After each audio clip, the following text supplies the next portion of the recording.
माध्यम से कि परमेश्वर का धन्यवाद देते हैं इस सुंदर समय के लिए, और परमेश्वर ने मुझे मौका दिया कि हम आपके साथ अपनी एक छोटी सी गवाही को शेयर कर सकें। और मेरा नाम पास्टर विवेक डेविड ब्रिगेड हिंजा है। मैं उत्तर प्रदेश मिर्ज़ापुर में सेवा करता हूँ पिछले 15 सालों से।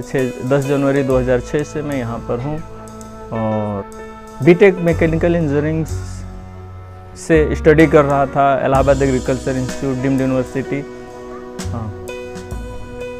इलाहाबाद से। 2003 में बीटेक में मेरा सिलेक्शन हुआ। मैं एक बहुत ही साधारण परिवार से, ऐसा परिवार जिसमें बस खाने के लिए था और पहनने के लिए, और छोटे से परिवार से थे।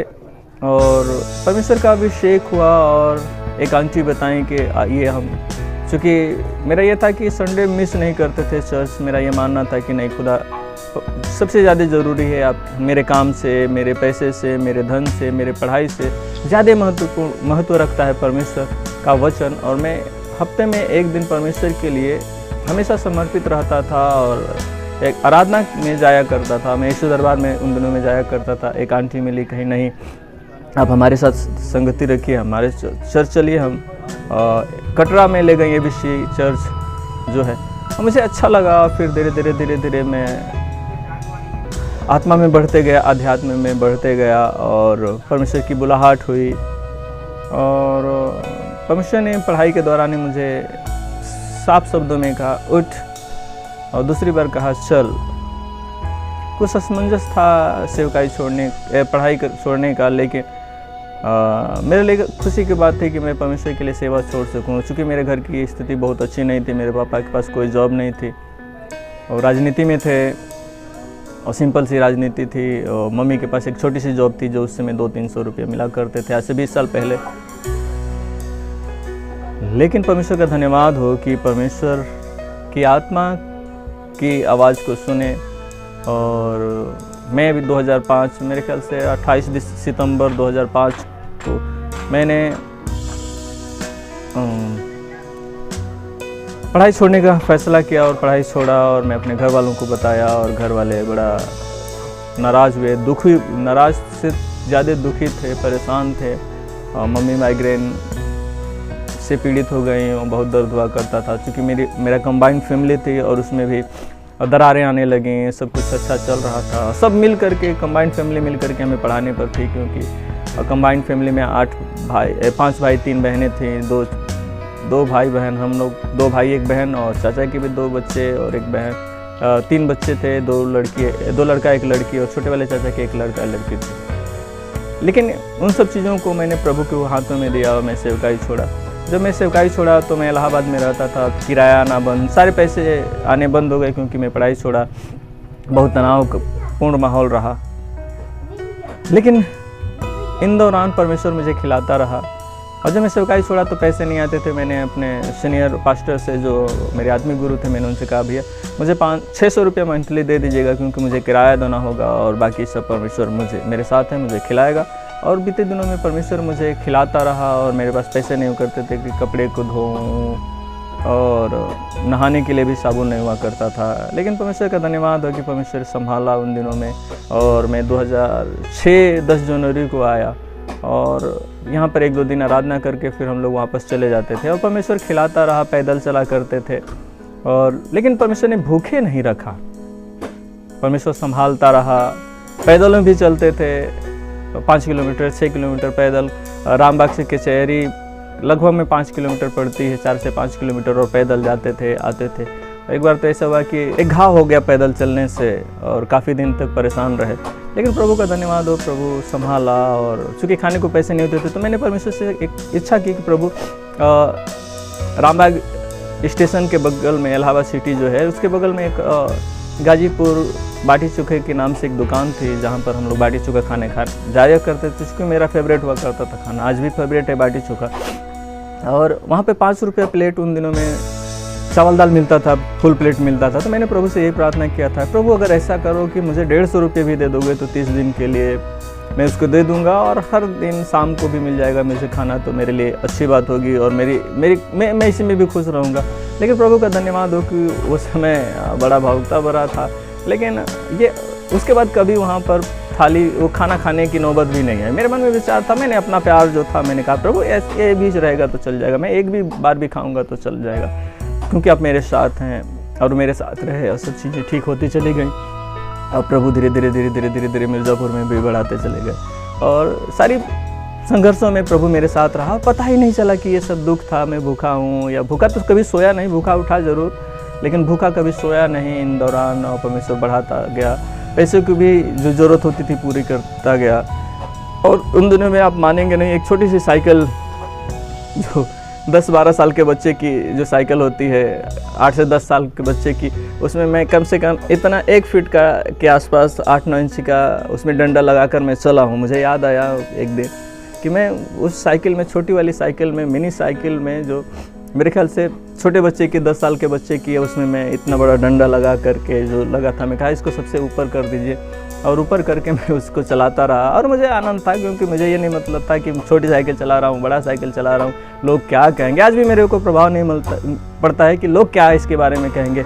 मुझे इस बात से आनंदित मैं रहता हूँ कि प्रभु मेरे लिए सब कुछ है, और प्रभु को आनंदित रखना, प्रभु को प्रसन्न करना मेरे लिए अच्छी बात जान पड़ती है। भला इससे कि मैं लोगों को प्रसन्न करूं।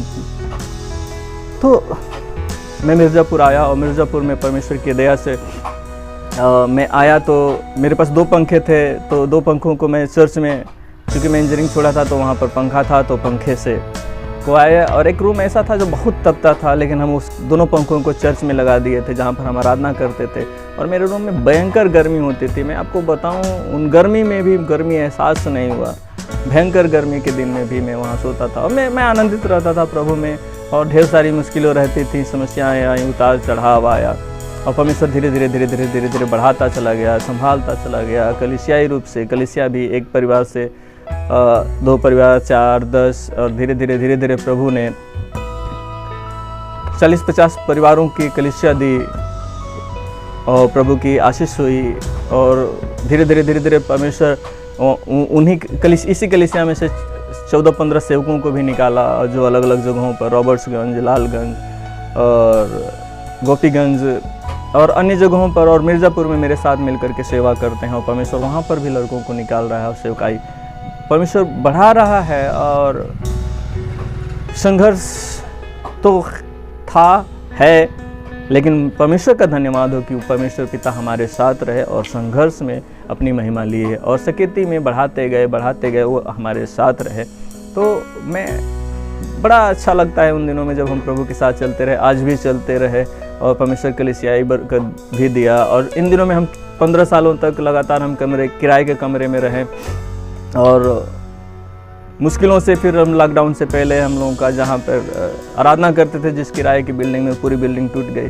और हम लोग के लिए कम से कम 1-1.5 साल हम एक परिवार में 2-3 जगह 2-3 परिवारों में हम लोग छोटी छोटी आराधनाएं करते थे। और लॉकडाउन में भी हमने आराधना किया, और अभी भी आराधना कर रहे थे, और हम लोग काफ़ी प्रार्थनाएं कर रहे थे। और अद्भुत रीति से प्रभु ने हम लोग को 7 बीघा ज़मीन एग्रीमेंट के तौर पर दी, और जिसकी कीमत 3.5 लाख रुपये पर बीघा के हिसाब से 24,50,000 रुपये हुई। और पहले तो वो राजी नहीं थे, कहे नहीं हम 10 लाख रुपया लेंगे, हम उससे कम पे नहीं करेंगे। लेकिन प्रभु का धन्यवाद हो कि हम लोगों के पास, वो भी मेरे पास नहीं था 1,80,000। एक भैया हैं जिन्होंने कहा नहीं भैया आप इसका एग्रीमेंट कराइए, लीजिए। और हम लोगों ने उन्हें 1,80,000 रुपये दे करके एग्रीमेंट कराया, और 7 महीने का एग्रीमेंट हुआ है। और प्रभु की दया और अनुग्रह, मैं आपको बताऊं, जब मैं शुरुआत में यहाँ पर आया तो पैदल चलता था, 3 किलोमीटर, 4 किलोमीटर, 5 किलोमीटर, 6 किलोमीटर तक मैं पैदल चलता था। और उन दिनों में मैं उपवास रहता था, और जब उपवास रहता था तो कभी कभी ऐसा लग रहा है, पैदल चलते थे तो कभी कभी ऐसा लगता था चक्कर खा के गिर जाएंगे। लेकिन प्रभु का धन्यवाद हो कि उन दिनों में भी मैं उपवास में चला, लेकिन कभी गिरने नहीं पाया। मैं आपको बताऊं 10-10 बजे, 11-11 बजे रात तक मैं पैदल अकेले जाया करता था। और एक क्षेत्र पड़ता है पड़रा साइड और पीएसी साइड में, उन दिनों में वहाँ से लेकर जाना मुश्किल होता। लोग कहते थे मत जाइए, अच्छा रास्ते नहीं है।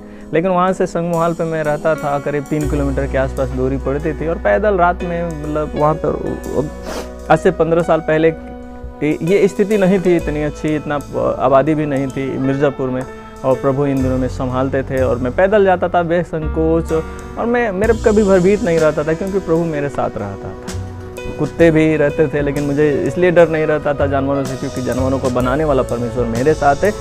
हालांकि वो मुझे नहीं, हालांकि जानवर हमें पहचानते नहीं लेकिन जो हमारे साथ चल रहा है उससे वो पहचानते थे, इसलिए मुझे आज भी भय नहीं होता न। मैं और परमेश्वर के दया से, परमेश्वर के प्रेम से हम परमेश्वर में बढ़ते और बढ़ते चले जाते हैं। और परमेश्वर संभाले रहा उन दिनों में भी, आज भी संभाले रहा। उन दिनों का भी मैं आपको बताऊं, मैं 2 महीने तक कपड़े भी नहीं धोए थे क्योंकि मेरे पास साबुन नहीं होता था, सर्फ नहीं होता था, तेल नहीं था।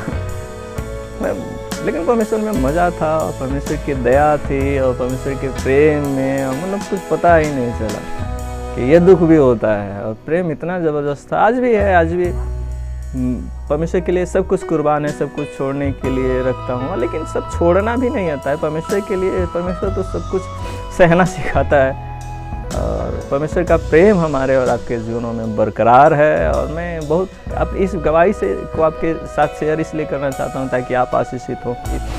एक 7 विषय की ज़मीन जो हमें भेंट के रूप में दी है, जिसके पीछे ये टीन शेड है, ये हम लोगों का चर्च है, हम आराधना कर रहे हैं। और मैं आपसे बस यही कहूँगा कि आप हमें अपनी प्रार्थनाओं में, अभी हम उसका भी दिखाएंगे कि क्या क्षेत्र है, क्या कहाँ हम लोग आराधना कर रहे हैं। सब चीज़ें थी हम लोग के पास और हम लोग इसको बना नहीं पाए।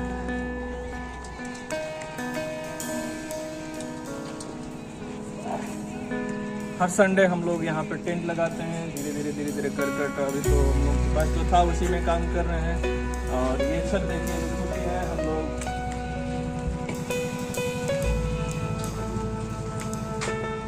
हम लोग यहाँ आराधना करते हैं। अभी ये छत थोड़ी खुली है, प्रभु हम लोग को इसका भी बंदोबस्त कराएंगे। हम लोग यहाँ आराधना करते हैं, ये आराधना की जगह है।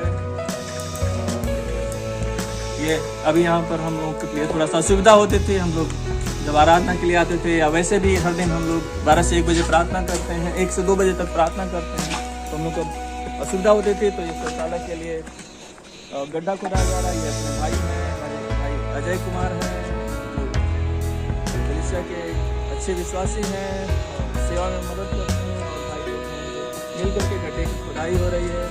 और ये जगह है, ये जगह आप जहाँ तक देख सकते हैं, ये जगह ये बांस है, बांस की सिधाई वाली रोड है। और ये इधर इस साइड में अगर आप देख सकते हैं, ये जहाँ तक ये घास दिखाई, बस गेहूँ का पौधा दिखाई दे रहा है, वहाँ तक है ये पुल।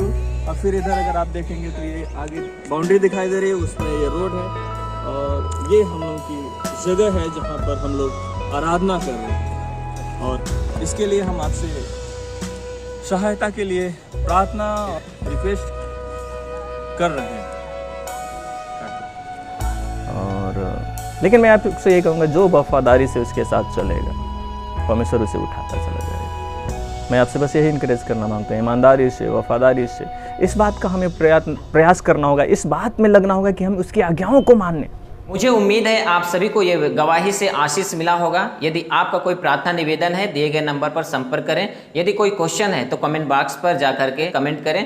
परमेश्वर आप सभी को बहुतायत आशीष दे। सभी को जय मसीह।